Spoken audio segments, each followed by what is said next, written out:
This video will demonstrate how to repair a slipping agitator on a Whirlpool or Kenmore washing machine.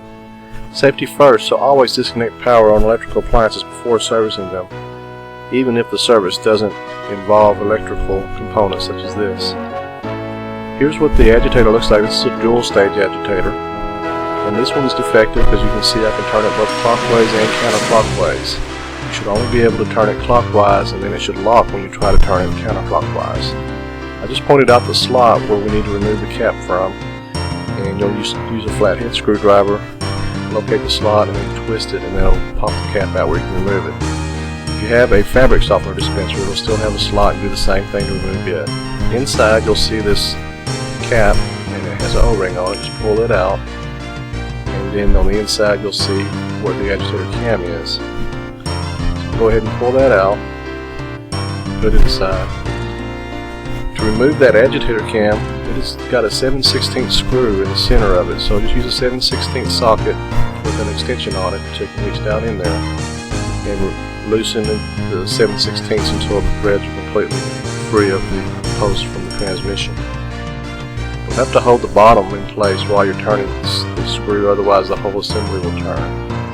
The agitator is in two pieces on this style, the bottom part and the top part. And we're going to take the screw out and then just remove the top part and leave the bottom on the post. So this is what it looks like after we're removing the top part. You have to hold down on the bottom part also to keep it from coming up. So just hold it down and then snap the top part off. Inside you're going to find the agitator cam assembly along with that 7/16 screw. So we'll just turn it upside down unless you just fall right out in your hand. And set that aside. Yours might be needing some cleaning if it's, especially if it has the fabric softener dispenser on it. The fabric softener would be all on the inside of this as well. Here's the cam assembly pulled out of the second or top half of the agitator.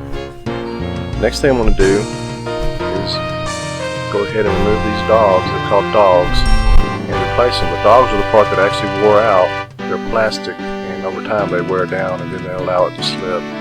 Use a screwdriver to pry up the retaining clip. Just kind of reach in underneath all 4 points on it, get it to pry up, it snaps in place, and then just snap it out of place. Once you raise it up some, you'll be able to remove the old dogs. Just pick them up and off. Do all 4 of them. Pay attention to how the curvature of the dog is on this agitator cam assembly, so when you're reinstalling the new ones you can install them correctly. Part number we'll be using to install that is a 80040. Giving you some still shots of what it looks like, what we just did. Remove the dogs.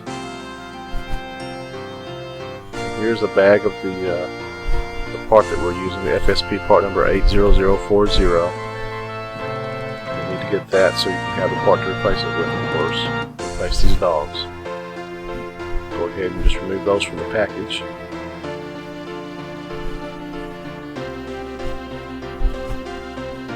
Take the cam assembly with these 4 dogs and reinstall them. Now you want to make sure, like I said, that you make the curvature of this dog matches the curvature on the agitator cam assembly. The other way, like this, when you have a gap in it, is not correct. So don't do it that way. Obviously, it won't function properly. It won't fit. So do it like that. Just put all 4 of them on.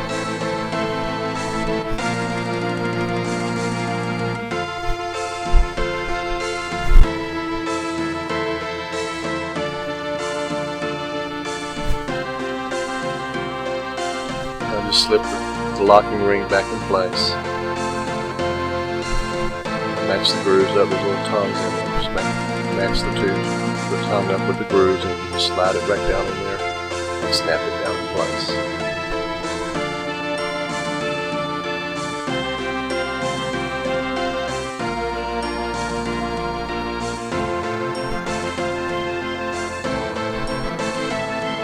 Now to reassemble it, look down inside there, you'll see the 2 locking tabs. There's one and there's the other.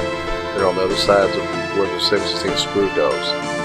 those lock tabs have to line up with the lock tab that's on the post. There's, on this picture you can see one identified, the other one's kind of hidden by the picture software. But slide the canvas back into the upper portion of the agitator, and along with the 7/16 screw, it's kind of hard to get it to drop into place in there.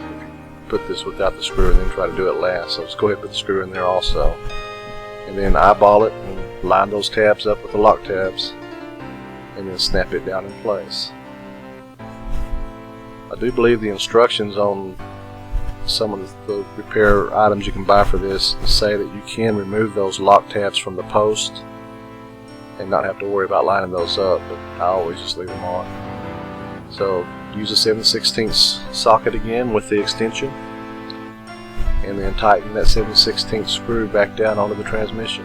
And once it starts getting tight, you'll have to hold the bottom of the agitator again, because it'll try to turn the whole transmission, and the bottom agitator will start turning on you once you start getting tight. So just reach down and hold it, and then go ahead and tighten that down real good and snug. Once that's complete, it'll only turn clockwise, it'll no longer turn counterclockwise.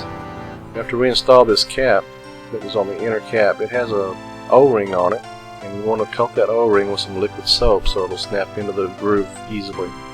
If it's dry, it's very difficult to get it in place without damaging it. So get it good and slippery with some soap. Push down in there evenly all around it.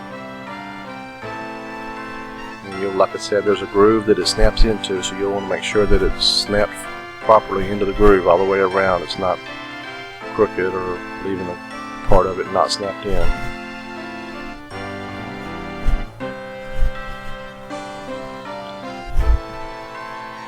Once you've made sure it's snapped in, reinstall the cap or the fabric softener dispenser if yours had that, and you're done. It will now turn clockwise, but it will not turn counterclockwise. Here's the triple action style.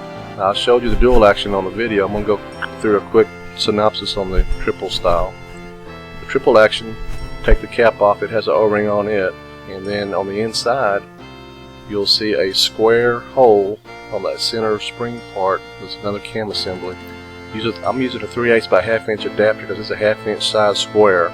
And put that in there and just turn it counterclockwise to unscrew it, and it'll pull out of and then in the center down there will still be a 7/16 screw. You need to remove it as well.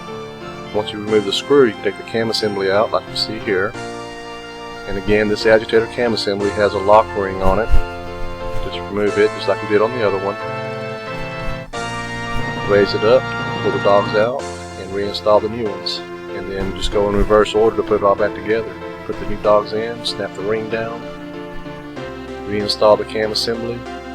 Here's that part number again for the dogs in case you missed it. It's 80040, same part number. And that will get you back together. Just put it all back together with that 7/16 screw, then screw in that spring agitator assembly, and you put it all back together, snap in your cap, and you're done.